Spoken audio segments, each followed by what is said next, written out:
Big thanks to our generous sponsors, the Golden Steer Restaurant, the Gypsy Fund, Las Vegas Review-Journal, Channel 13, thank you for paying me, Connell Outdoor, Jerry Metellus Photography, and Vegas 4 Locals.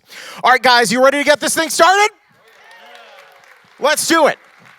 First of all, and he has 2 pages for his bio here, so hang in with me.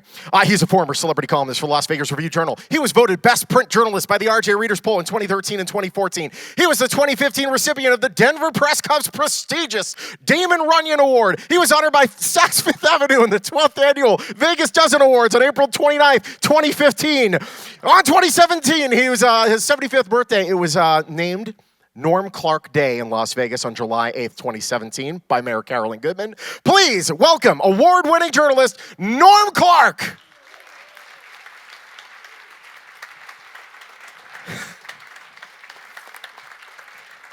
And joining Norm, Vegas culinary royalty. Give it up for Chef Julian Serrano, Chef Rick Moonen, and Chef Gustav Mauler.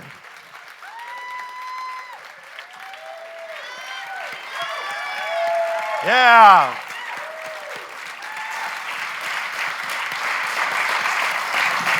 Hello. Go ahead, you guys. You can sit down. I'm going to chat a little bit with our friends out here. Good afternoon, fellow foodies. Your support means a lot to me in the Smith Center. We've been doing conversations with Norm for about 6 years now, and I'm proud to say that our team, we all donate our time. We've raised about $150,000 for the Smith Center's children's fund programs. My wife is out here somewhere. Kara, please stand up for a second. There she is. We got married in the courtyard in 2012 and had our reception in here. So the Smith Center has a very special connection to us. It's a perfect way to give back to a community that's really changed our lives. Our guests today are not only outstanding chefs who have taken cuisine to a new level in Las Vegas, but they are 5-star storytellers. And what we'll do is, it would take me another hour to do all the bios on them. So in the interest of time, we're going to sprinkle in the bios as we go. And that will help us present our dish in the right amount of time. So here we go.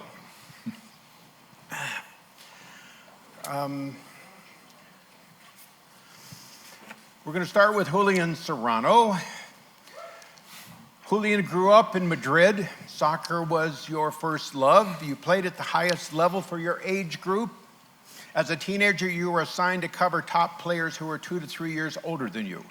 One was Francisco Fernandez Ochoa, a great athlete who later won the only Olympic ski gold medal in Spain's history.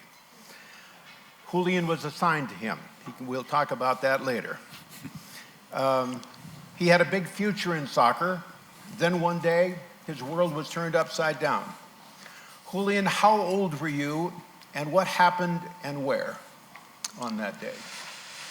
I was probably about 15 years old, and I tried with this team, and I went to the stadium to do the physical, and I was very, very nervous.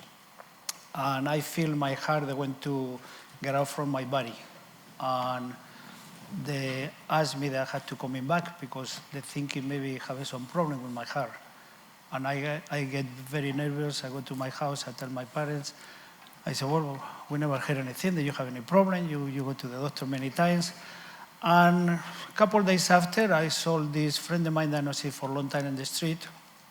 And I said, well, hi, how are you? Where have you been? He said, well, I was in South Spain. I went to culinary school. And I said, where? And what are you doing? And he explained to me. And I was in the city. I went there when I was very young, I really like it. I come in from the mountains. There was in the Mediterranean, very beautiful city called Marbella. And he explained me the school, the sound good. I was a little bit tired to be there where I was coming from. I want to get out from there, go to different things. And he gave me the information. I tell my parents, my mother, they almost have a heart attack. They're going to leave. And I said, well, I want to write then. And couple weeks after, they write me back. They said they sent me to culinary school. There was gourmet school, they called PPO, and there was, they get to your room, pay for everything. It's been there was good opportunity for me to leave my city, and go over there and start my new life. Julian, I believe you told me that before you chose chef school, you hated school. Yes, I Was don't it like school. partially because of the disappointment that you couldn't play soccer? Was it a downward spiral for a while? No, because in Spain when I grew up, you spend all the time in the street, play soccer, play with your friends, and I don't like doing my whole work in the school, and I don't like go to the school. So, what happened at chef school? You finished pretty high, I remember. I started there. The program there was 6 months. There's supposed to be two months you cooking for the students, and I only stayed 2 weeks there in this school. And right away there was hotel, and the hotel that was run to the students that were there, and they moved it to the hotel to cooking for the customers. You were first in your class. I was finished first in my class. Well, I'm going to go to Rick now. Rick grew up. My wife's here. Rick grew up in Queens, New York, and in the mid-1970s, he decided he wanted to be involved in food, so he studied to become a dietitian. That led to your first job as a cook. What was the name of the restaurant, and what was it known for? Oh, it was it was in '74, I believe. My sister worked in a restaurant, and nepotism was strong back then. So I ended up as a short order cook, but you did everything. It was called Little King Restaurant. It was on Bell Boulevard in Bayside, Queens. And in 1974, they had 90 beers on the menu, and that was unheard of. So I got to really learn a lot about beer. You get to have one beer at the end of your shift, you choose, and I had the inventory, and I learned a lot about it. And it was so organized. The owner, his name was John Zanke, the White Russian, and everything was just systemized. Checklists at 12:15, you had to make sure this was done, and you had files for everything, every recipe, every procedure, soaking the rags in the sink with hot water and bleach, and how much. It was a good outline to getting prepared to apply to go to culinary school. So you then chose what college? Or culinary school, I believe. The Culinary Institute of America, and it was the only school that actually, my uncle, who was a traveling salesman, was selling at the time, trying to sell TV monitors for hospitals. So each individual patient could have their own television set while they're in bed. So he's at St. Francis Hospital down the road from Culinary Institute of America, and that's the best place to bring someone. So he brought the doctors there to talk them into it. He got a brochure and he had to send to me. And I get this thing in the mail and it says CIA on it, and I'm a kid. I'm thinking the Central Intelligence Agency, something's on my ass.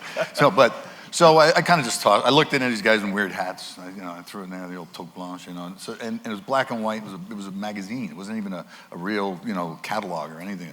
So, and I went back on it because I was working in a nursing home at the time in a kitchen, and I was really good friends with the dietitian who was there, Josephine Maggiore, who was best friends with the admission director of the Culinary Institute of America. This is how life clicks into place wherever you're going and whatever you do. And so I went to that school, and I fell in love with all the moving parts and all of the sensations and the way of it opened up a language that I can connect with people more readily, So it was perfect for me. So 1979, you're out of school and you go to, you're in New York and you go looking for a job. Yeah. You went knocking on doors. I did. Well, I stayed on at school and I worked as a fellow in the Escoffier room, and I got to know the chef there, who was at Quo Vadis for years in New York. So he knew a lot of the chefs in the system. So he knew that Jean-Jacques Rachoux was taking over Le Pavillon to open up La Côte Basque. Okay, it's all history. So I got an interview with Jean-Jacques Rachoux. The place is still in construction. You went to the door, though, remember? Oh, I totally remember. I borrowed my dad's black cashmere overcoat. I took a subway into the city, and I went there, and I couldn't find the place. I mean, I don't know my way around the city. And they pointed over from across the street to the hotel, and I went there, and there's a man opening a door, but a side door, not the revolving door. He's got a plaid shirt on, and I said if he knew where Mr. Rahu was. I didn't mispronounce the heck out of his name. He turns to me and goes, he grunts at me. And I follow him in, it's all under construction, plastic covering the banquettes and dust everywhere, and you go down the stairs, and he sits in the office, and he turns to me and goes, you want a job? I said, yes, chef. He goes, okay. Done and done. Brushed the dust off my dad's jacket, went home. I didn't know when to show up, what to do, or anything. It was insanity. And then you just get immersed in a downstairs kitchen in a brand new, beautiful opening of a restaurant with some of the chefs that were going to become some of the greatest chefs in America. Name a couple, and friends of yours. Charlie Palmer. There was what's his name from Boston? There, the tall guy. What's his name? Come on, somebody knows. Todd English? Todd English. Yeah. Todd English was one of them. We were cruel and rude to you. It was terrible. It was, back then it was all about, it was a very macho environment. You just worked crazy hours, never asked about it. You just did it, and you got the heck beat out of you, and you loved it, and you moved your way up the ladder. You were recognized. And you were swimming with the sharks back then. Where did your career take off then? I don't know, has it? Well, La Côte Basse, then I went to Key West. I came back, and I was at Le Cirque. And then the Le Relais was my first job as a chef on Madison Avenue. And you bounced around. And I guess when I was first recognized, I was at Chelsea Central, small little place. I was consulting with Charlie Palmer years ago. Took over as the chef because the guy we hired was a bonehead, and he went on and just couldn't do it. So I ended up taking the job and got reviewed from the New York Times. 2 stars, terrible. I was horrible. I was devastated.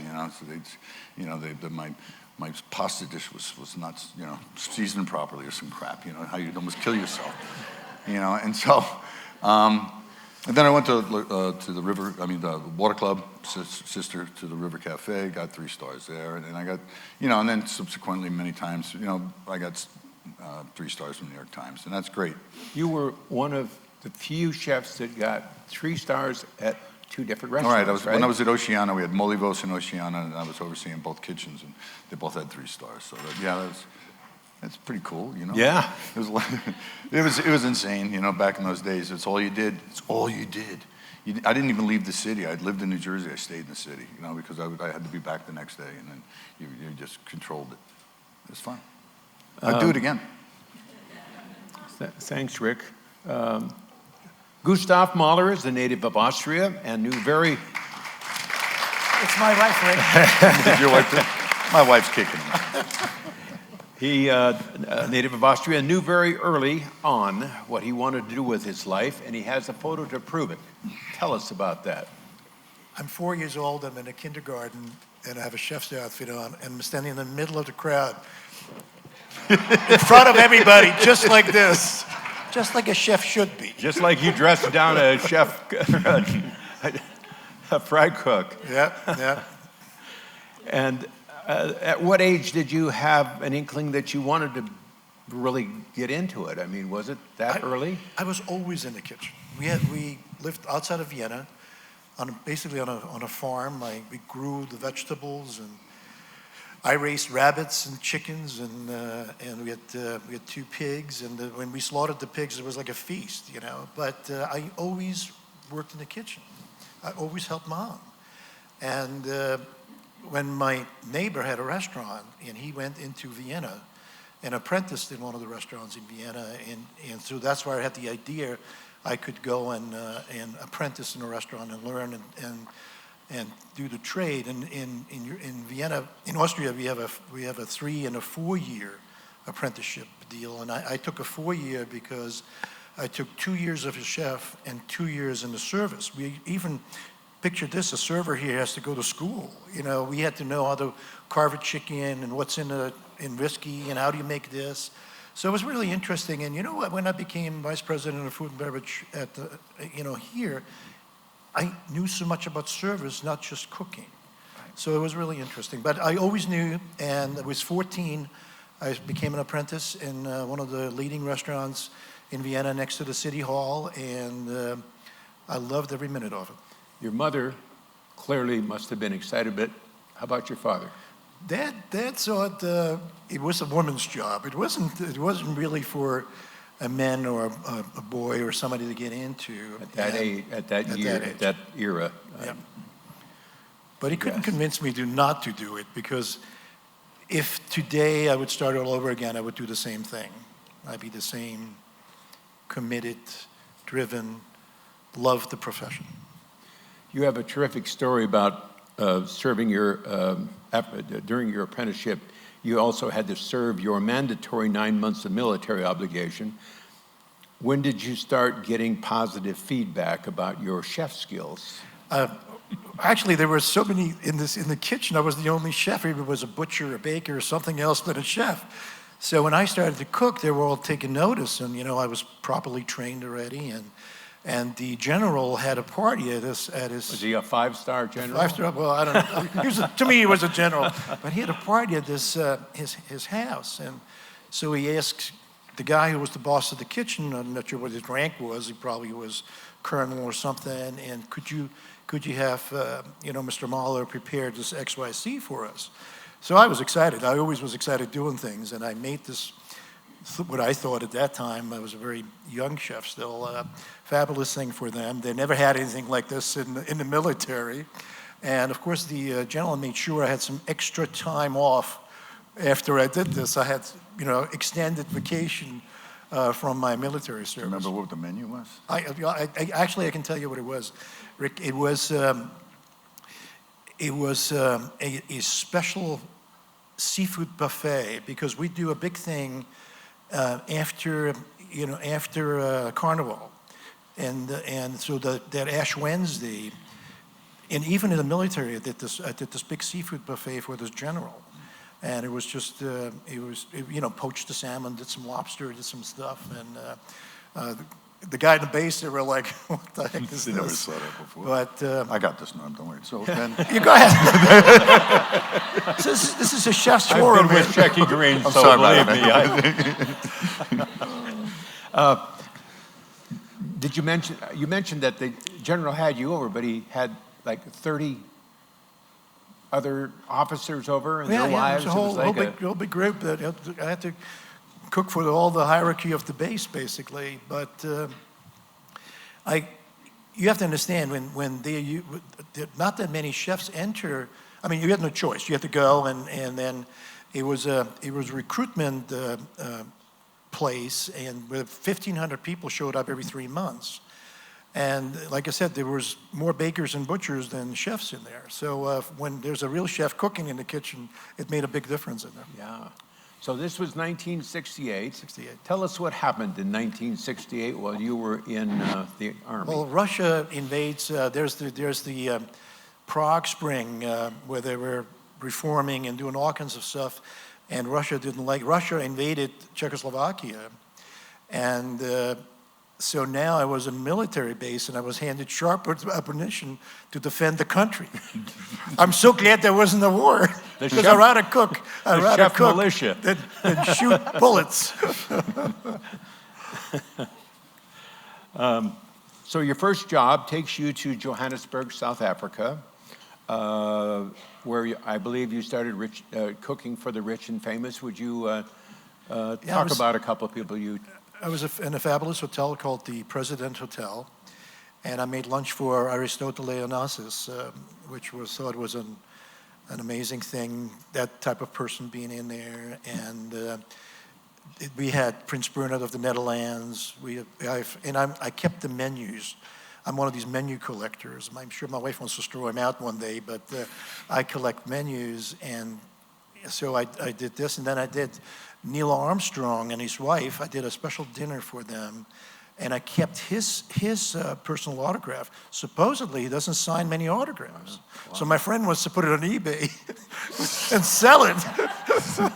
Simon Wiesenthal. I did also a dinner for the Nazi hunter, Simon Wiesenthal. And I kept that menu too, because we do kosher catering. So when I went in the temple, I showed this to the rabbi. He was pretty impressed. So back to Julian. You are now in chef school in Marbella, and you're on your way to being number one in the class. You run out of money.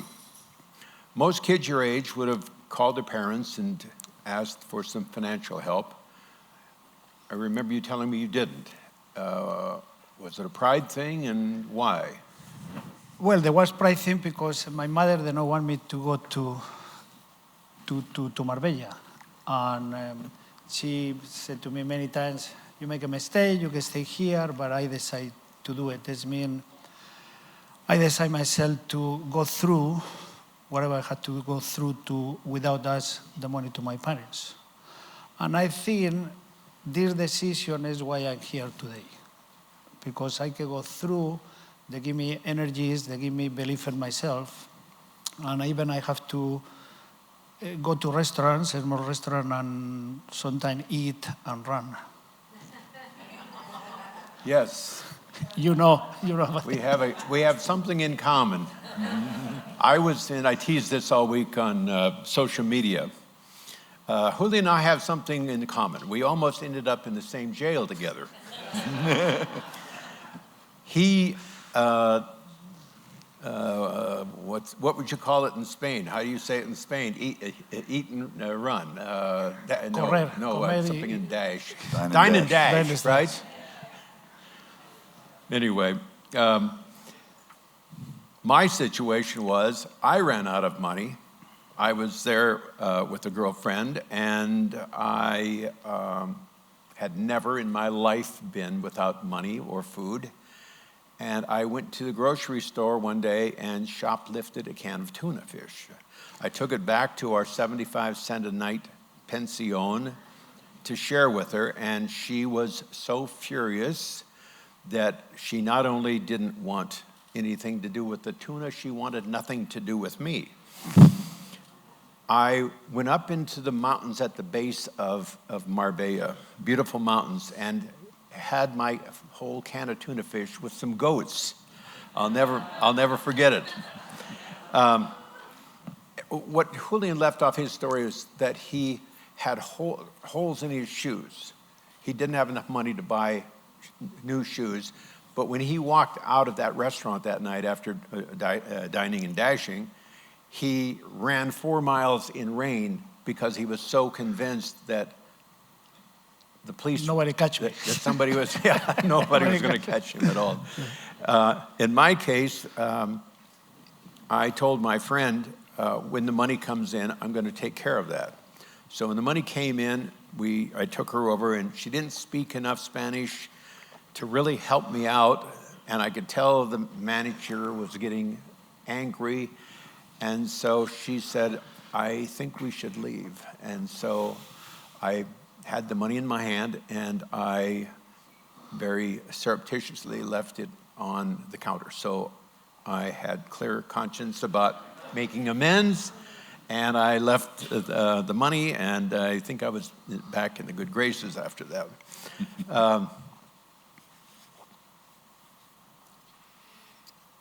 I believe you told me that was a turning point in your life.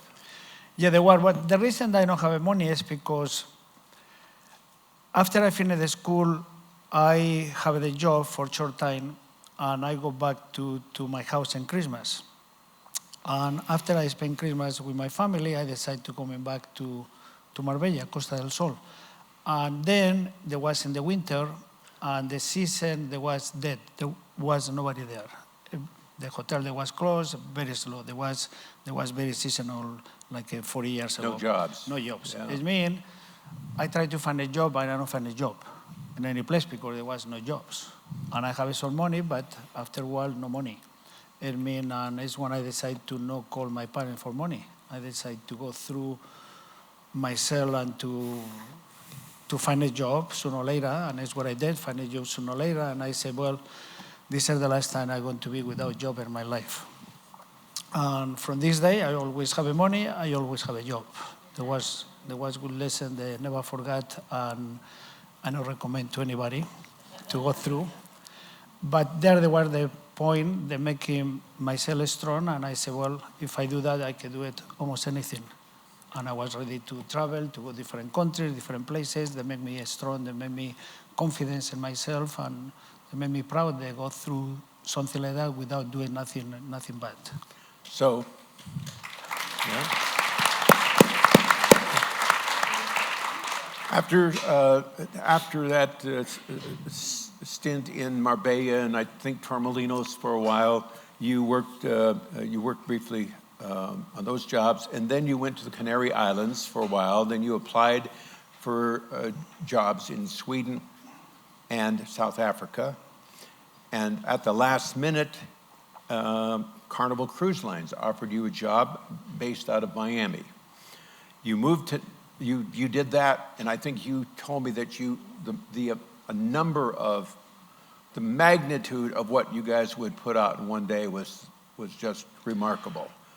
The boat they call Mardi Gras, and they have 12,000 passengers. And the people eat breakfast, lunch, dinner, buffet, sandwich. I mean, there was food all day long. And there was 2 sitting, and each sitting is 1 hour. We had to serve 500 people in 1 hour. That means breakfast, lunch, and dinner. And there was a lot of work. There was, you create you find a speed to create that you find the way how to cooking for this many people. The food there was no bad. The food there was very good.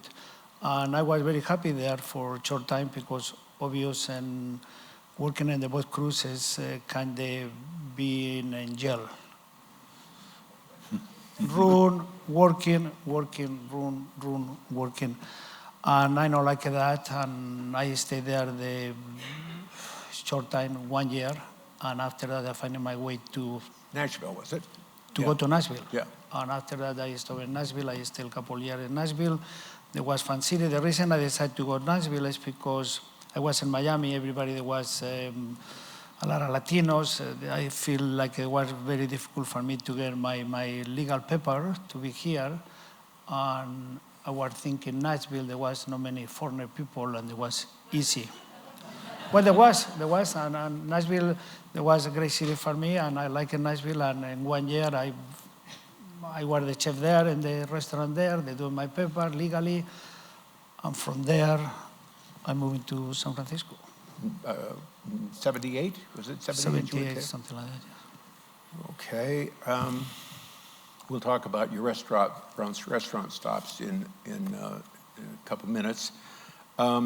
So Rick, I think you filled us in on how your chapter, or how your New York chapter unfolded, and you talked about the chefs that had a great influence on your life. I know you were very close to a Las Vegas chef that was very beloved here. Jean-Louis? Yeah. Yeah, Jean-Louis Paladin. We're friends. I never worked for him, but we've done things together. You know, we did a lot of events, etc. We'd go hunting together in New Jersey in October. We go after woodcock, and the dogs are out. You know, and you'd come upon some wild leeks or watercress or some mushrooms or whatever, and we'd go back in the kitchen and we'd just start cooking. It was at Perona Farms in New Jersey. And it was one of the most amazing things. He was the most natural chef that I ever met in my life. He could make something just taste better for the way it was treated. He was from France. He had a 2-star Michelin restaurant. He came to America. He realized the products, the ingredients here are just as good as in France. We don't give ourselves credit. He started to drive things. He's the reason we have, sea scallops that aren't dipped in, polytriphosphate, because he demanded scallops to be served in the shell. Stuff like that. And to have those connections, and there was a lot of other chefs that came into that network. We used to do a game dinner, raise money for multiple sclerosis. All the things that we would, bag during October, November, December, January, we'd have a big party. And that's when there was such an amazing and intense camaraderie amongst a certain level of chefs from tri-state area and beyond, because of events we did. And Jean-Louis Paladin, to me, was a true mentor and friend. Gustav, your next stop was, you went to Johannesburg, and your next stop then was to Edmonton, is that right? Yep. Talk about the fill in those It was quite interesting because Western Canada, prairie. There's not much going on. It was very cold over there, but it was very beautiful. Opened a hotel. Opening a hotel is really, it sets the people apart a little bit, because once you take over an existing restaurant, it's an easier kind of a thing. But when you open things from scratch, you build a team together, you get the products, the menus, and everything. It's always a little more difficult, and it's more exciting for us as a chef to do this. So that was, but this was my early career in Edmonton. Then I moved from there to Seattle, which was very wonderful. Space Needle, was it Space Needle? Space Needle. Yeah. Because going to the market and having the fresh mushrooms and the wonderful seafood and all the stuff, it was just so exciting. And the place I took over there, nobody really cooked in there much. It was just, it was like, I'm going like, there's all this fresh produce here. There's all this fresh stuff here. Where is it? How come it's not in this restaurant? So I immediately made changes and made sure we had these fabulous fabulous fresh products on our menus, and it was an exciting place to work at. John Curtis told me to be sure to point out that you were a pioneer in Las Vegas as far as fresh produce and that, but let me get to that in a minute. Sure. I know that I've got a question about that in a second. So so you were working in Toronto then. That's where Steve hired me. That's where Steve Wynn hired me from. From the Toronto. Golden Nugget. The Golden Nugget, yeah. You said that your parents came over to see you. Tell that story. Yeah, it was the first time my parents came from Austria and visited me. I was 25 years old. I was the chef at the Westin in Toronto, a giant hotel, and my dad and my mom walk into the lobby, and my dad looks around, and his eyes filled up with tears, and he says to me, "I was wrong, Dad. I was wrong, son." And I will never forget that moment, because it's always important to. I'm very appreciative of my parents, how they raised me. My dad was very hardworking, and I fell in the same footsteps. I always believed in working hard and treating people right and all this stuff. And for him to say this to me was just, and seeing him in tears was just an amazing thing. So you, in 1980. Yeah. Give it up. Yeah. That's my cheering session. In 1980, you got your first call from Steve Wynn. Yes. Tell us about that. Atlantic City was really interesting. I never knew where Atlantic City was, and I'm opening the papers, and there's this drug war going on in New York and Atlantic City. But anyway, it was being amazed to be hired by Steve Wynn and opened this hotel there, and the quality, again, the employees, the commitment to service and food. As Julian knows, the Wynns are so committed to do this stuff. So it was a really interesting, wonderful new step for me. Then you were recruited by a rival of Wynn's. Yeah, they were feuding. Trump and Wynn were feuding. They were going in, and actually the Philadelphia Inquirer had a story because Trump just stole me from Wynn, and it was interesting because again, the Wynn's quality of service, quality of things was just standard, and then working for Trump was just a little different. Not that there's anything wrong with that. But it was, so when I took over this hotel, it was originally set up by Hilton, and he bought it because Hilton didn't get licensed. And my standard is always make everything fresh. It doesn't matter what it is. We make our fresh burgers. The chef bakes a fresh brioche bun. Whatever it is, you start fresh. We make everything fresh. So Mr. Trump goes in a restaurant and has a burger, and he calls for the chef. And hello, Mr. Trump, how are you? That burger is unbelievable. And I go, I'm like this. I'm going, it's a burger. And you can tell when he has parties in the White House, he still orders burgers. Julian, you heard from Steve Wynn as well.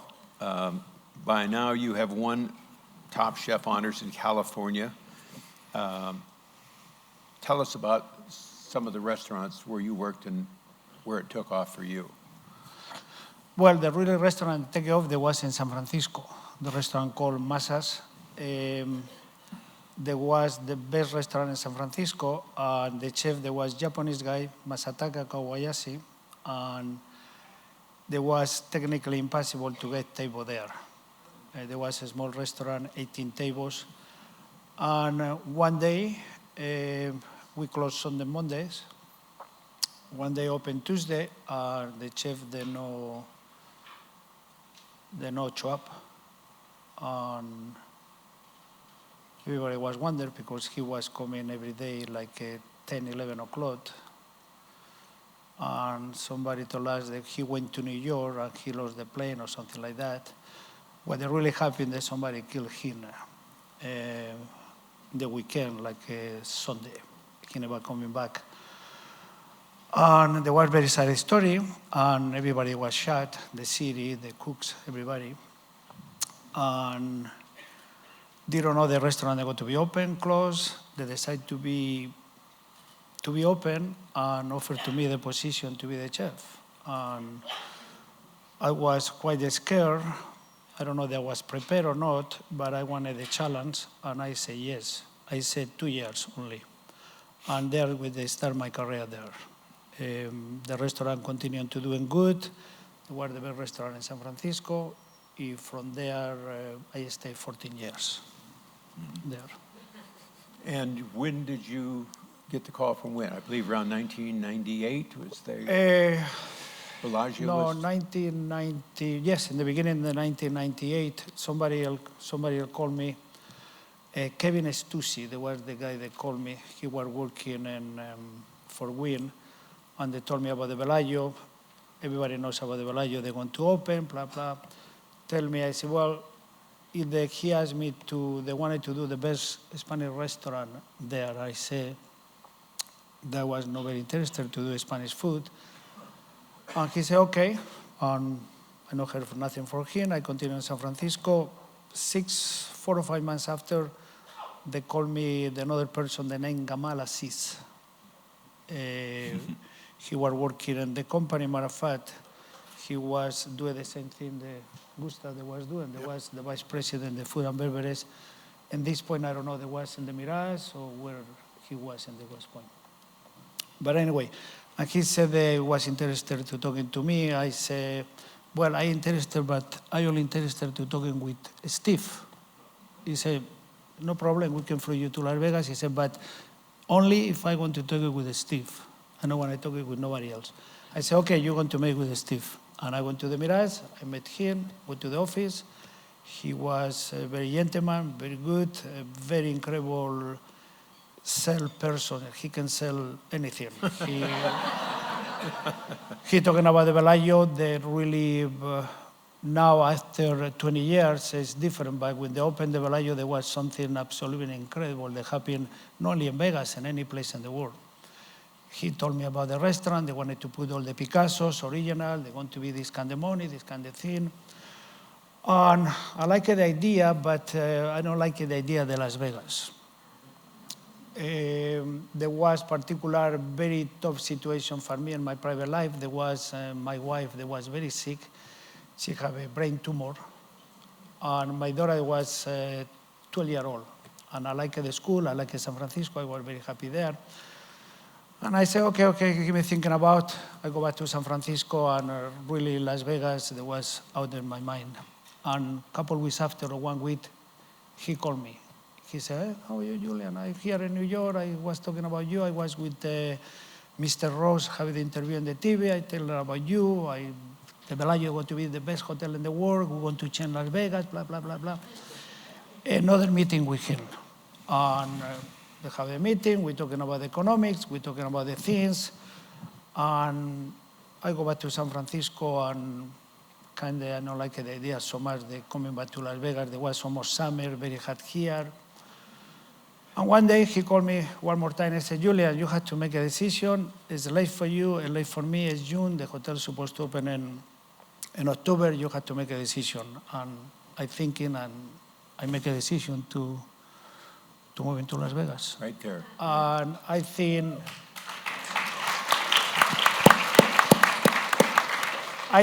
today, I think it's the best decision professional that I ever make to be here. And there is a story. We opened the Bellagio. There was amazing. There was crazy. There was nothing, never working with so many people. When we opened the Bellagio, we hired 10,000 people. And there was amazing people everywhere. The restaurant full, lines the people, amazing. I was the press for about 6 months to be here in Vegas. To the time that I recognized the opportunity was fantastic for me, and after that, the thing changed, and today I live here for 21 years, and I feel super happy.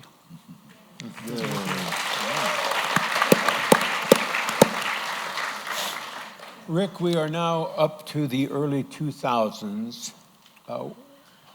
Where were you working in New York the day before your 45th birthday?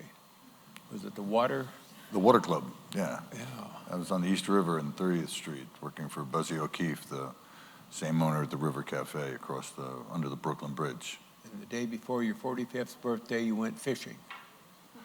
I did, yeah. That was I was born on September 12th, so we're out on. We left Sandy Hook, went out on 9/11, and went fishing overnight. And I caught 2 yellowfin tuna. It was a great night. 35-pounders. Yep, 2 35-pound tuna. You know, there was no action. All of a sudden, it was like 3 o'clock in the morning, and I decided to go to the other side of the boat, and I threw over a diamond jig and started jigging, and boink, and we just pulled up 2. It was miraculous. Within like 5, it was like a 25-minute span of an overnight trip. Anyway, we're coming back, and all of a sudden they start saying that somebody flew an airplane into a building in Manhattan, and we're just thinking, and the building went down, and we just thought the guy was smoking something, that he should stop. And because that can't happen, we're sitting around. I got Brad Steelman, who's the chef at the River Cafe, with me, and a bunch of other chefs, and suddenly we're getting close. Before you go there, you said that when you were docking, or when you were Sandy Hook, where the ferries were coming over, and there was hundreds of people waiting for their loved ones. It was the most somber thing I'd ever experienced in my life. We pulled into Sandy Hook. You could see the tip of Manhattan smoking. You know everything is real, and it's just, you know, your heart's in your throat. And it was like a triage. It was all quiet. I'm getting off the celebratory manner of 70 pounds of tuna I just caught. And we're just walking through, and you couldn't even get into Manhattan. So for 2 days, I iced down the tuna, went back, finally got into Oceana, where I was the chef. We broke down the tuna, poached them, and made tuna fish sandwiches, thousands of them, to give to the guys that were working on the.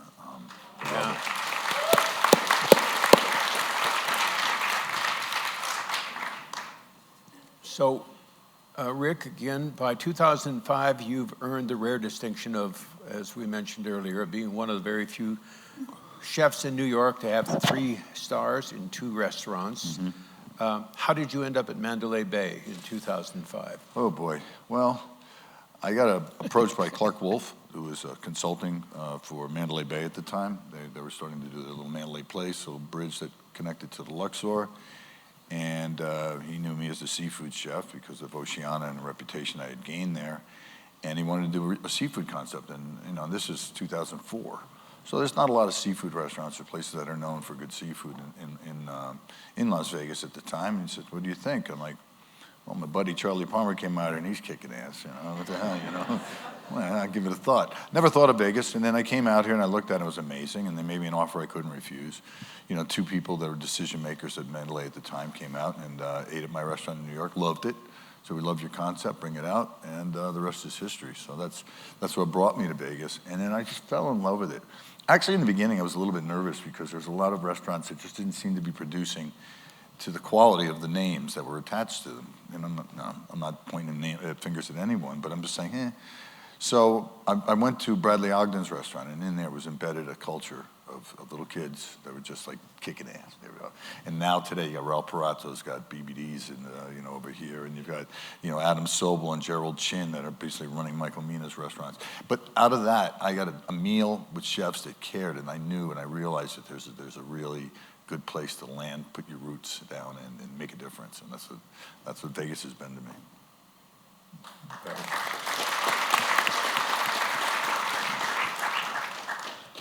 So, Gustav, Ivana Trump ran Trump Castle, and you mentioned that first thing she did was everything was fresh. You told the burger story. You are now doing many high roller events with cuisine from around the world, and you get a call from Steve Wynn in 1987. Talk about what happened next. So it was really interesting. A chef friend of mine he's born in a leap year, February 29th, and we have dinner at the house, and my wife Denise goes and answers the phone, and she goes, "It's Steve." And so it was Mr. Wynn on the phone, and he says, "Gustav, can you come this weekend?" I go, "What? Can you come to Vegas this weekend?" "Sure, Mr. Wynn, sure." So he makes sure we had the tickets. We immediately went to Las Vegas, met Bobby Baldwin, and of course I knew Mr. Wynn and Mrs. Wynn. I used to work for them previously, and so it was quite interesting. So this was just for the weekend. You were working for Trump at the time. I was working for Trump, Yeah. and this was just for the weekend. He wanted to see if I would like to come back. He says, "I only hired 2 people back. It was you and Bob Maxey." And he made us a point. He says, "I normally don't hire people back, but I hired you back." So I came back, and it was interesting. There was this big event where Mrs. Trump and Mr. Trump is, and it was one of these local charity events in these hotels. There was 500 people there, and I never really. I'm one of these people who always walks up to the people. I was with my wife somewhere, and somebody's coming. Mr. Trump wants to see you. Mr. Trump wants to see you. And I go like, well, okay. So I was summoned over to Donald Trump, and at that time I heard he never really liked to shake people's hands, but he looks me in the eye and he shakes my hand and he says, "I hope you never leave me." But I just told Mr. Wynn we're coming. So CIA has a whole different meaning for you. Oh my God! It was, and I was worried going to Las Vegas. My just got married a year before. My wife would like it, and God, she arrived here and she loved it immediately. So your job was? I was designing the kitchens and opening the Mirage. So I worked at the Golden Nugget as a base, and so I was working at the Golden Nugget, and Norm is getting to this, but for one reason or another, I'm going to the loading dock, and just look at something. I'm going like, what? These are the deliveries? It's summertime. It's 110 degrees, and there's non-refrigerated trucks for meat, seafood, and produce. So I immediately sent a memo off to all was purchasing, to our vendors, that we give you 2 weeks to change your deliveries, and we will not accept your products anymore. But this was the Wild West, buddy. Yeah, man, that's insane. So this very large produce vendor comes and sees me. Because everybody, in the old days, everybody thought you were on a take or something like this. I'm not sure, but he kind of looked, was like, "And why are you doing this?" I said, "Listen, I want you to do something for me. Go home to your wife, pick up a head of lettuce, stick it in the oven at 130 degrees, and leave it in there for 4 hours, and have her make you a salad."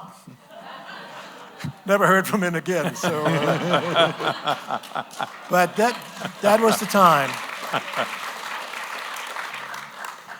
You,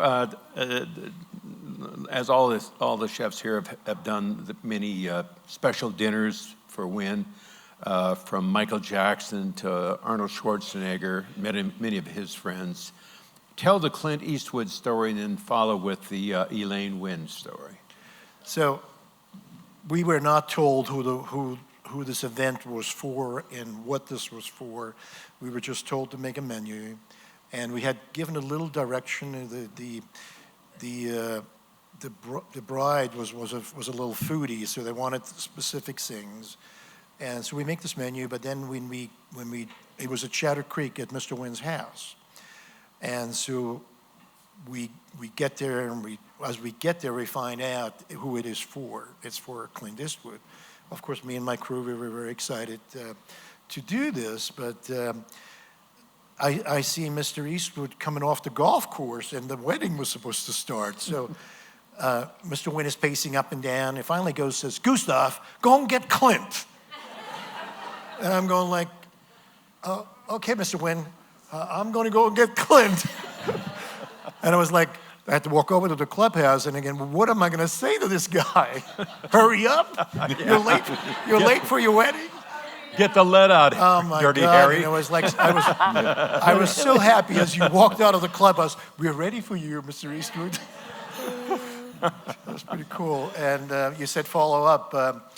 Mrs. Wynn calls me one day, and she says, "I'm invited to a potluck dinner to Barbara Streisand's house." So could you make my recipe? I said, of course, Mrs. Wynn, anything you need. You know, her and me, we worked on a lot of events. She would just say, "I have Swan Lake here, make me this," and it was just an amazing thing because we were able to do all the stuff all the time. It was wonderful. But she calls me she gives me this noodle kugel recipe. Noodle kugel. To make for Barbara Streisand as she goes to this house. I don't know how many people were there, but there was Schwarzenegger had a house here, and Barbara Streisand had a house here. The Wynn had always been up in Sun Valley for many. It was in Sun Valley for 20, 30 years. But and I'm no problem, Mrs. Wynn. We make it, we package it, we give it because she's leaving with the plane. She's flying up to Sun Valley. And she was so excited the next day, she called me, "Gustav, it was the best thing on the party."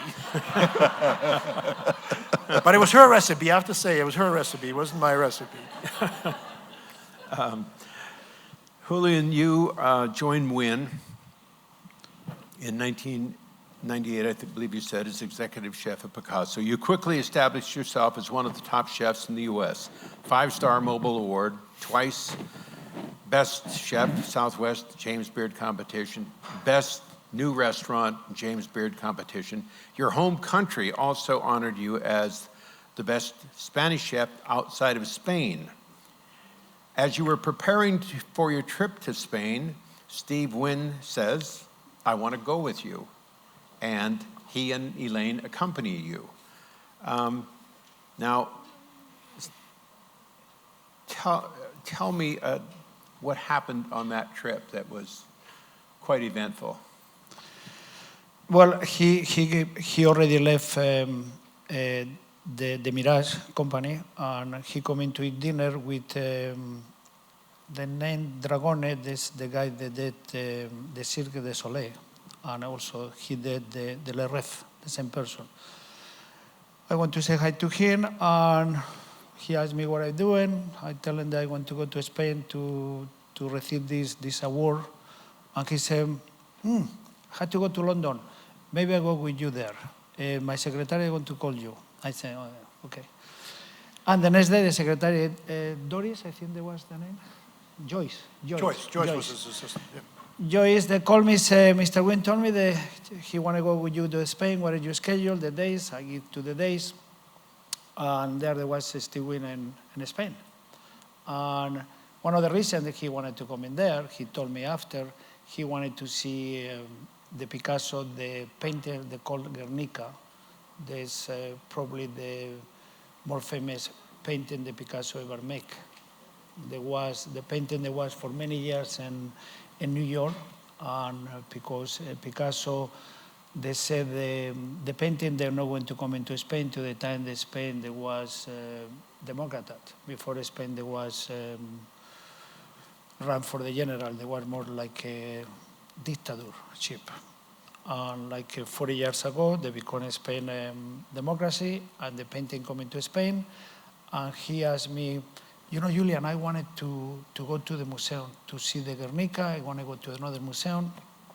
And I make the plans with the government to the famous museum in Madrid, one of the famous called El Prado, and they closed Mondays when we were there. And I made some connection, they opened for him, he knows all the paintings, he was very happy, but he wanted to see the Guernica, they were the another museum. And the next day we went to the another museum with few people, they explained to us everything there. He was not much so interested to listen or to see the another painting. Even Steve Wynn is very smart about paintings, he knows everything about paintings. He have the knowledge, he tell you about the paintings, who make it, who are there. Anyway, we get in this museum, and we went to Guernica, the painting is only in one room. And Steve, I think he see a little bit far away, he not see nothing close or left or right. Because when he get in the room, he say, oh my God, there it is. And he was the happy person I see Steve Wynn ever. It's like 10 feet high and 25 feet long. Yes, long, it's very huge big. mural. A mirror, yes, only in one room, yes, for this painting. I mean, he was impressed, happy, and you can see him, he was something they wanted he to see, and he see whatever he see, they was extremely pleased and happy. I believe you told me that during the tour of Del Prado that he was telling your daughter something about the beheading of John Baptiste. Yeah, my daughter was 12-year-old, I think. We were very tired because we arrived in Madrid the same day, and Steve arrived the same day, but he arrived from London the night before. And El Prado, he was explaining this painting to my daughter, called San Juan Bautista, and the story is the king, they like this woman, and the king tell the woman if he married with him, they give to him, to her anything that she wanted. And she said she wanted the head of San Juan Bautista. And he called the security, they carried the head, and the head was, the person present the head to the king and to the lady in the tray. And you can see the painting, the eyes, there was kind of moving, anything like that. And we don't know anything about the painting, and Steve explained to my daughter what it was about the painting. It was very hard. One of my other favorite Julian stories happened about 10, 12 years ago. Your good friend Robin Williams was in town, and he wanted to take his cycling friend on a ride on the Red Rock Loop. You had an injury and you couldn't ride with him, but you drove them up there, in fact. Finish that story, if you would. Okay, Robin coming to Picasso, and he asked me they wanted to ride with me and Lance, and I said, well, I have some problem in my foot, but I can give to you. I say, where do we want to ride? And I think, well, maybe the Red Rock is the loop there, maybe it's a good ride, thing like that. Okay. And I pick it up then, I stay in the MGN and the mansion there. I pick it up then in the car, and we drive it, joking, talking, all three. And when we get in the gate, the loop to pay, Lance asked me how many miles is the loop, and I don't have any idea. And I asked the guy in the ranger in the gate, the ranger in the gate. I say, you know how many miles is the loop? And he says 7 miles, but you really be careful, not start very strong because it's very hilly. He don't understand that with me, there was the best rider in the world there. It was Lance Armstrong. Right away, Robin, they make like 20 jokes about that. They were very interested, very happy. Rick, this topic, I'm not sure how you want to handle it, but you told me. Can you describe the aftermath at Mandalay Bay after October 1? What was it like? What was the mood like? Describe. We said we weren't going to talk about this, no. No, you said you would answer any question. Oh man. The aftermath, well, it was somber. It was tough. I was fortunate. I was traveling on that day, October 1st, with my wife. We were in between two events that we had commitments to do be at. So we were only home for a day. We have two border collies. They're at the babysitters, and we're not going to take them for one day because we're going out the next. So we decided to have brunch at our restaurant. We said, "Wow, it was great. It was packed. There were so many people there. It was a great atmosphere, and so I couldn't just sit there. So I started touching tables and finding out where people were from and where they're going, and many of them were going to that concert that night.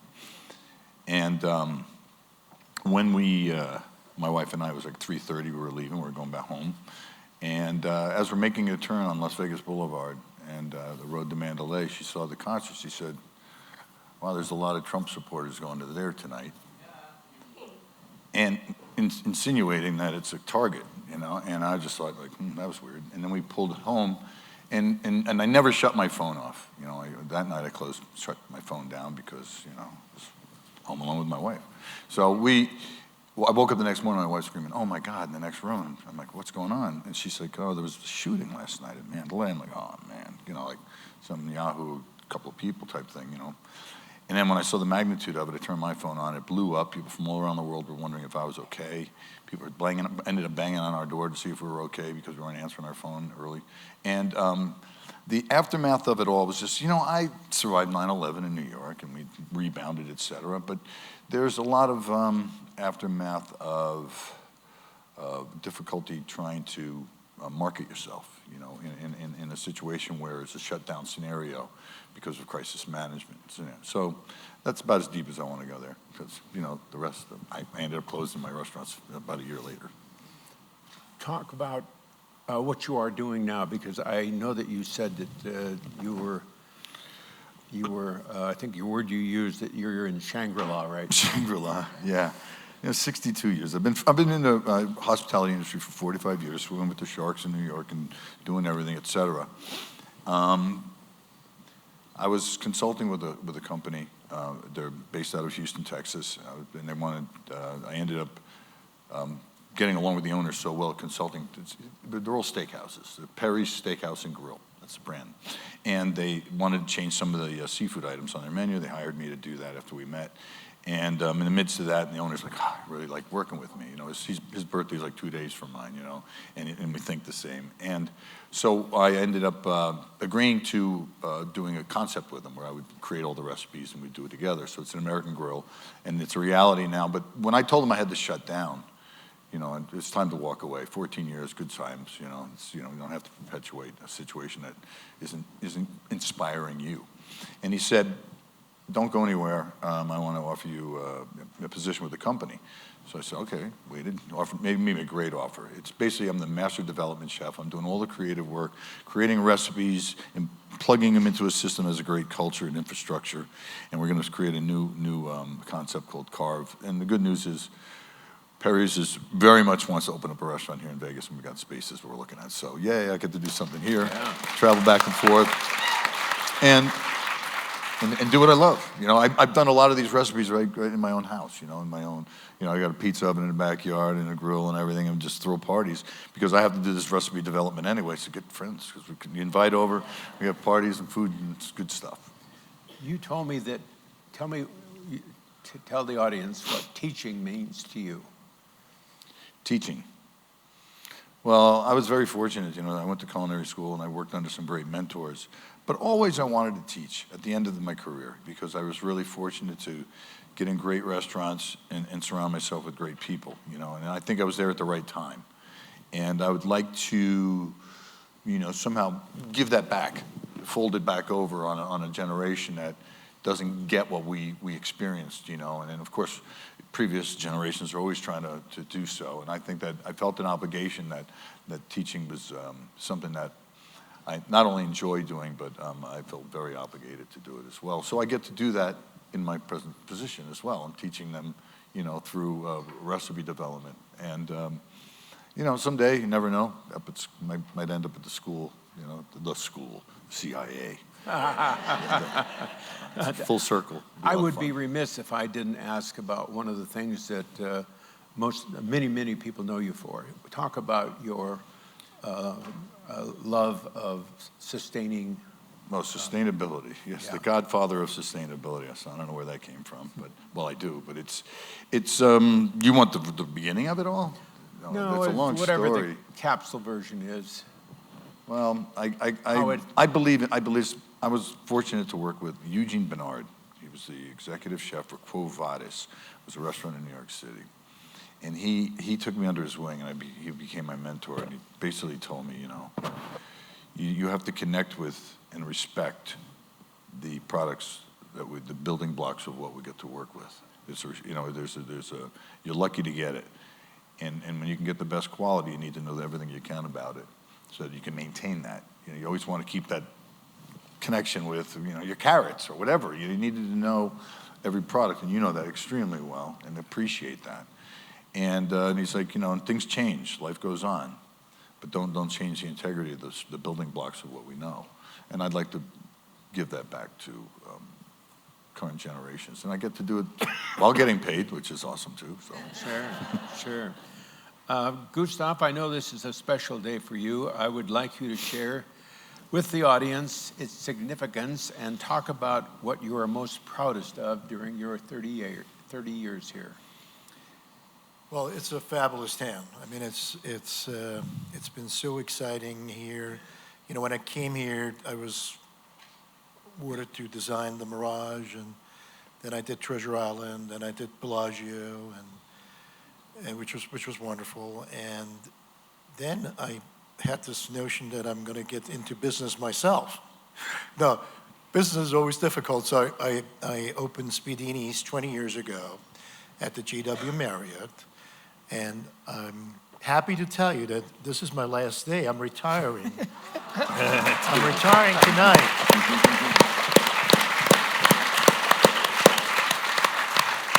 By choice. I've worked 56 years. I'm this young kid in Europe being an apprentice. I never worked 5 days. I never worked 8 hours.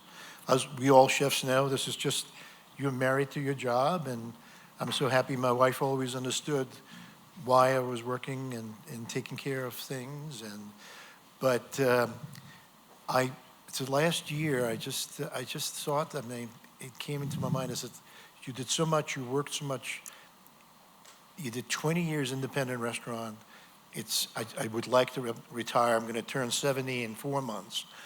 And I thought, if I have to collect Social Security in a month from now, I might as well retire.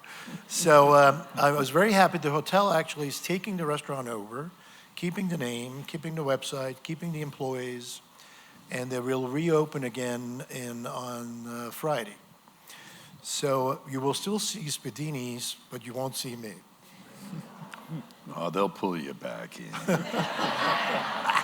When I called Gustav and asked him if he would be on our panel, he said, I would love to be, but let me check the date. He said, what's the date? I said, June 30th. He goes, June 30th. I'd love to be on your show on June 30th. And I had no idea what he said. And then he told me what was going on, and so that's our breaking news phase of the show today. I guess I got to ask, Julian, you've accomplished so much and all. Have you thought about slowing down or smelling the roses? Not for the moment. I have my executive chef there when he is ready. Very soon, maybe I want to slow down a little bit, especially in Picasso. I have several business. I have a many-year contract. I cannot leave then, and I'm very happy what I'm doing, but I like it to have a little bit more time for me. I don't know when, but... I asked the chefs for the last question, and that is, if they were given their choice of the last meal,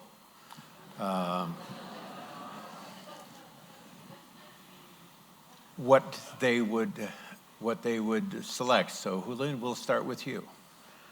I say I want to have a French fries. What? French fries. French fries. Side dishes?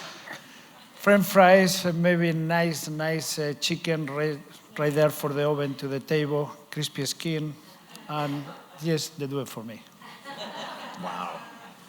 Rick, I remember you had some pretty exciting stuff. Well, it's the last meal.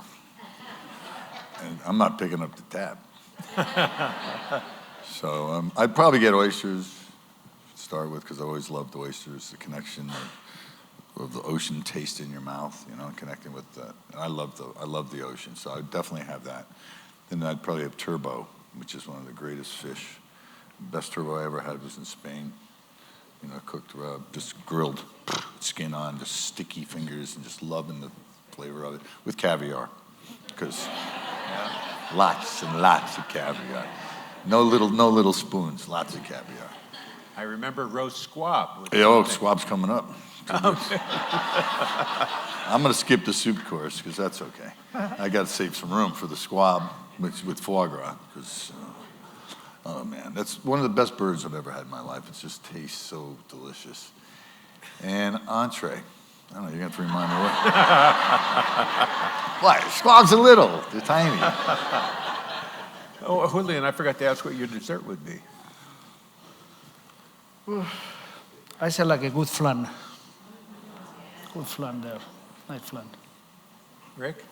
I drink my dessert. If I know it's my last day, I'm going to get something that's really, really super delicious, you know. I don't know exactly.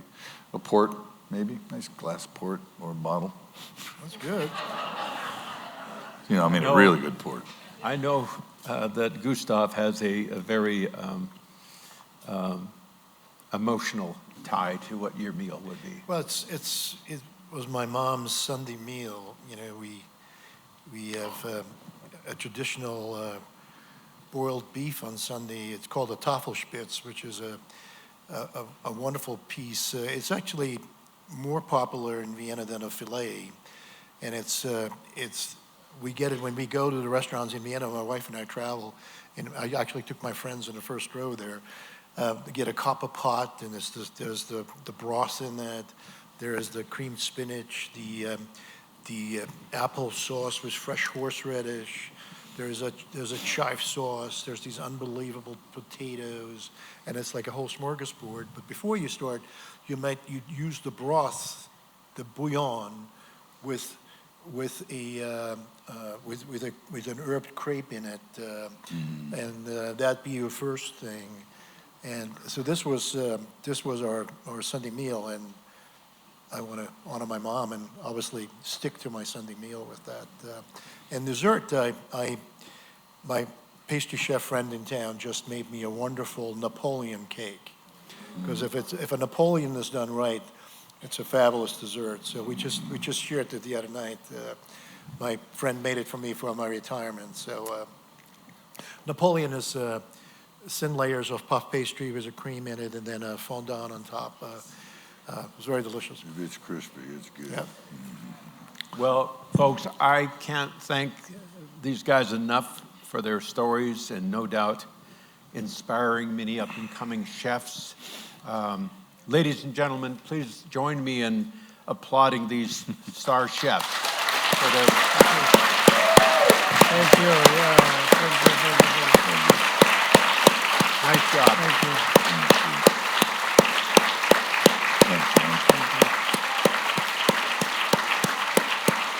Now, if you have any questions for the chefs, we're going to be out there. You can raise your hand. I'll make sure take care of that. Jerry Metellus, if you can come to the stage, we'll take some photos with the chefs. And the American taxpayer, very thankful that Rick Moonen not on death row, because that is a very expensive lineup he had. Any questions for the chefs? Yes. Oh, can we have the lights all the way up, please, if we can? Thank you very much. We'll hold that for just a moment. We want to make sure we get this photo, and then we will continue. Hold on one second. Good job. Oh, we're doing it. Oh, it's for the Insta. Nice. Okay. Don't fall off the stage. It's far back. And you want us to turn around a little bit, right? Yes. Oh, sorry. Okay. Right here. Nobody moves. It's a panel.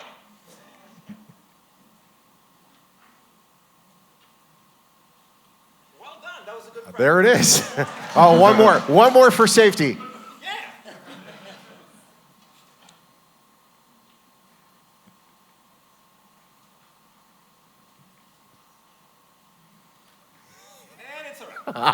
Okay, there we go. All right, first question. All right, this question is for Rick. With your new endeavor that you're undertaking and developing your recipes, do you need any volunteers to do the tastings? Because I volunteer. Talk to the lady in front of you. She'll raise her hand. Yeah, she'll hook you up. Wow, all right. There we go. Next up. Absolutely. Questions? Oh, yes, hello there. I love the fact your meals sound wonderful, the last meal. But my husband and I really like wine also. So what wine would you pair with your last meal? Good question. Sassicaia. Spanish, Julian? Napa A Valley? nice Rioja, Spanish side from Spain, nice Rioja wines, red, all the way. Rick? I'd probably start with Champagne, Albarino, Pinot, then I'd go to Burgundy, then end up at Sassicaia, old port wine, 1945 Mouton Rothschild Victory Label. Nothing big. Yeah. That sounds pretty good. I'll have I'd like to be at that dinner. We're way in the back with the troublemakers now. I'm with SCORE, and we see a lot of people want to start small businesses. A lot of them want to come in and start a restaurant. Any of you, what advice would you give to someone who's never been in the restaurant business but wants to start one? Ooh. What is the question? I believe he said Do that not he get into the business. wants somebody to... Best advice is line your back and wait for the feeling to go away. That was a good one. Advice if you were a small businessman who wanted to get into it, how would... Well, I think you have to have a passion. If you don't have a passion in this business, you dead. Because so much time that you have to put there, you have to like it, have a passion, and I think if you have a passion, I think you can do it. That's true. Yeah. It's a very difficult business to get into. We'll never forget 10 years ago, my wife and I having dinner, there was a couple, and they look at us and they go, we used to own a restaurant. They were doctors. We used to own a restaurant. We no longer own the restaurant. So it's very, very difficult, especially if you do not know the business.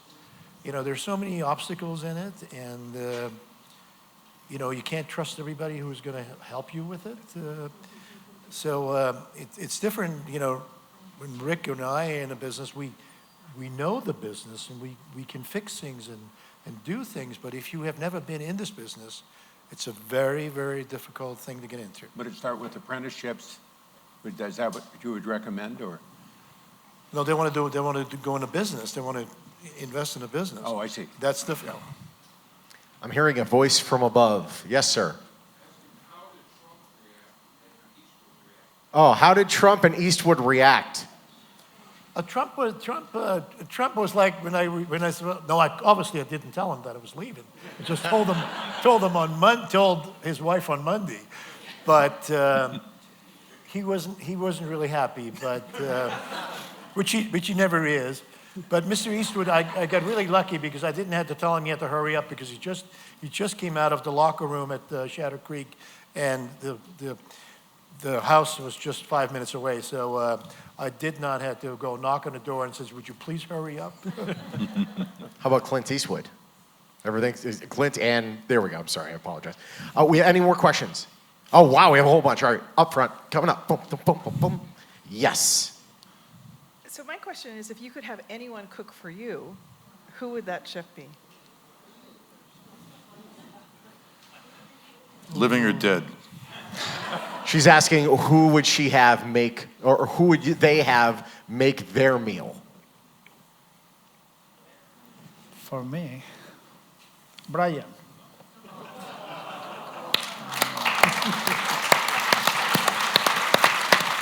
Please introduce him. Brian Cole is my executive sous chef in Picasso. He worked in several years. He's a great chef, great cook, good person.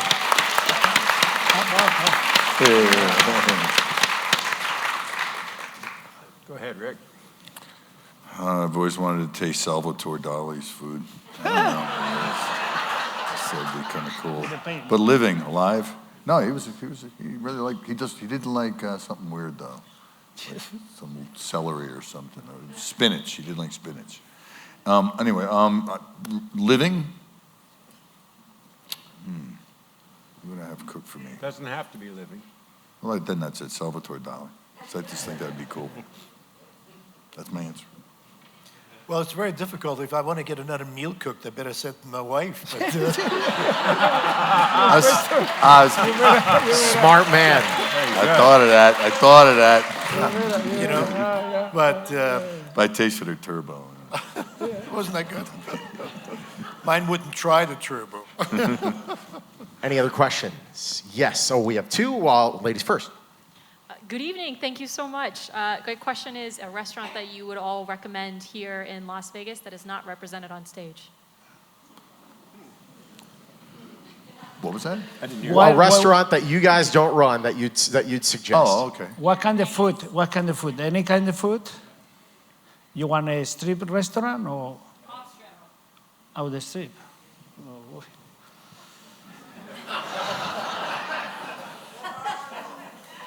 Well, I hear Red Robin's doing great things nowadays. Well, I like one. My wife and I like one. There's a Japanese restaurant not far from us, and it's called Sen of Japan. And the quality is fabulous. Dinner is wonderful. Yeah. We didn't have that many opportunities to go always out to dinner because when you own a restaurant, you have a lot of dinners at your restaurant. But we love to change the scenery and to go. Sen of Japan does a fabulous job, and their sushi quality is top notch. And that's S-E-N, right? The Sen. Sen of S-E-N. Japan. Yeah, that's good. I got several. I love. I mean, I think Sparrow and Wolf does great. You know, Brian Wolf does a great job. I'm trying to go I think there. he does a great job. Ito, he's blowing my mind with stuff he's doing. Off strip as well. And I like Elias, Greek food, the Greek, authentic Greek taverna, which is just Oh, yes, go in there and just, you never get a bad meal there. So that's three. Next question. We're Elias, we're actively yelping. You know where it is. Hey, Rick, can you talk a little bit more about sustainability, particularly of seafood, using up things like green crab? I know you're right on the forefront of this. Well, the conversation about sustainability in the ocean, there's always some turbulence, and right now there's even more because the present administration, no names, kind of like unplugged everything I did throughout my career to bring environmentally supportive manners are kind of being unraveled a bit. So you have to stay tuned. And what I recommend to people when it comes to ocean assessment programs, that I think Seafood Watch out of the Monterey Bay Aquarium is the most comprehensive. You can download it onto your phone, the Seafood Watch free app, and you look up, if you have a question about anything in particular, it'll give you the most up-to-date situation on that particular fishery. So, I mean, I could go on for hours. We could do a whole conversation about sustainability, in particular, you know, farming versus wild versus this versus that. I've made a lifetime out of having my finger on the pulse, but sometimes, you know, to really be up to date, you need to have that Seafood Watch app. So, and I don't work for them. I don't get anything out of that. It's really a great thing. Final question. Going once, going twice, sold. September 15th is the next Conversations with Norm. Norm, take it away, buddy. Did I miss somebody? Somebody in the distance. One more time. There we go. Okay, I see it. I apologize. Dun, dun, dun, dun. The tables are very tight this time around. All right, hold on a second. It's a great crowd. Hello, I'm sorry about that. I would like to know, what is your favorite Italian restaurant off the strip? Favorite Italian restaurant off the strip? What is it? You got an Italian restaurant? This whole conversation has made us very hungry. Tough to do it out of places. They never Mike get to go Severino, out. yell it out. I don't know. What is the best? Pretty Italian? tough to get out for you guys. I isn't it? really No, it's myself, I not really eat in technically any restaurants. When the days off, I really stay in the house, cooking in the house, so we eat just salad. I know what so much is mean. I don't have so much information about. Break into his house is what he's saying. Exhausted, probably. Breaking. I don't have an Italian restaurant that I love to go to. What? Nobody. You said, oh my gosh. Yeah, I don't. Ronnie? No? Can I suggest one? Yeah. Piero's?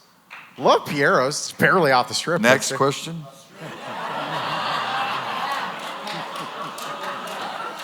All right, well, that's it for me. Norm, see you in September.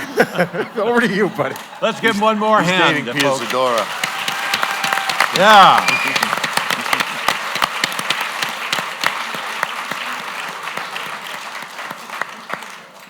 I hope you all enjoyed this as much as we did. I will be forever indebted to you three for giving up a Sunday for such a worthy cause.